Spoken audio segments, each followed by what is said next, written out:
दोस्तों आज अपने ऐसी फ्लाइट के बारे में जानेंगे जो कि निकली थी चाइना जाने के लिए पर वो वापस पहुंची नहीं। और इस फ्लाइट पर कौन कौन सी थ्योरी लगाई वो भी जानेंगे। बिना देरी करे शुरू करते हैं।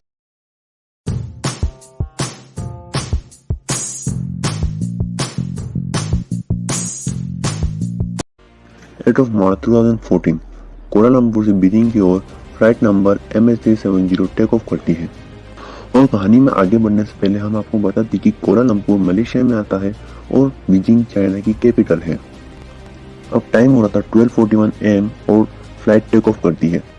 और इसे ऑपरेट करने वाले दो पायलट थे, पहले जाहिर अहमद शाह और दूसरे 27H के फारिक हमीद।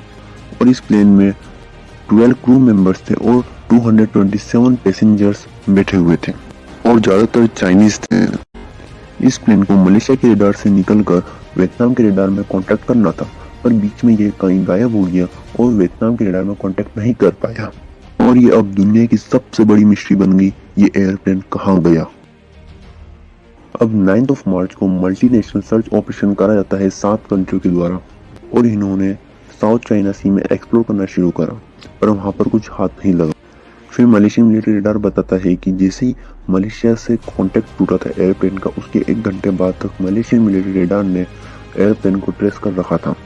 और उन्होंने बताया कि जैसे ही एयरप्लेन से गुड नाइट मैसेज आया, उसके बाद एयरप्लेन ने साउथ वेस्ट की तरफ टर्न लिया और पेनांग आइलैंड के चक्कर लगाए और फिर उसके बाद अंडमान सी से 240 किलोमीटर आगे पहुंचा, ऑस्ट्रेलिया के पास इंडियन ओशियन में जाकर गायब हो गया। और फिर मलेशियन मिलिट्री रडार से एयरप्लेन गायब हो गया। थ्योरी लगाई जाती है कि हो सकता है कि पायलट बेहोश हो गया हो और airplane 5 to 6 hour auto pilot पर चला गया हो। अब सवाल भी उठता है कि अगर पायलट बेहोश हो गया हो तो दूसरे पायलट ने इसे क्यों नहीं संभाला। अब इंडियन ओशियन और बे ऑफ बंगाल में 3 बड़े सर्च ऑपरेशन होते हैं, पर यहाँ पर भी कुछ हाथ नहीं लगता है। फिर 16 दिन बाद सैटेलाइट से पता लगती है कि एयरप्लेन ने सैटेलाइट से कांटेक्ट करा था। और बोइंग एयरप्लेन में एक खासियत होती है कि वो अगर रास्ता भटक जाए तो वो सैटेलाइट से कांटेक्ट कर सकते हैं। और वैसे ही एयरप्लेन ने कांटेक्ट करा था और पता चला कि एयरप्लेन ने एक और टर्न लिया था और सेम डायरेक्शन में चलता गया और ऑस्ट्रेलिया के पास इंडियन ओशन में कहीं जाकर गायब हो गया। और फिर से एक्सप्लोर करना शुरू करा, पर वहां पर कुछ हाथ नहीं लगा। फिर घटना के 1 साल बाद जुलाई 2015 में रेन्यून आइलैंड से फ्रेपलोन नाम का प्लेन का हिस्सा मिलता है, पर फिर भी ज्यादा कुछ नहीं मिलता है। अब मलेशिया प्राइवेट इन्वेस्टिगेशन करता है और पता चलता है कि उसमें 2 पैसेंजर थे, वो फेक पासवर्ड लेके चढ़े थे और वो ईरानियन थे।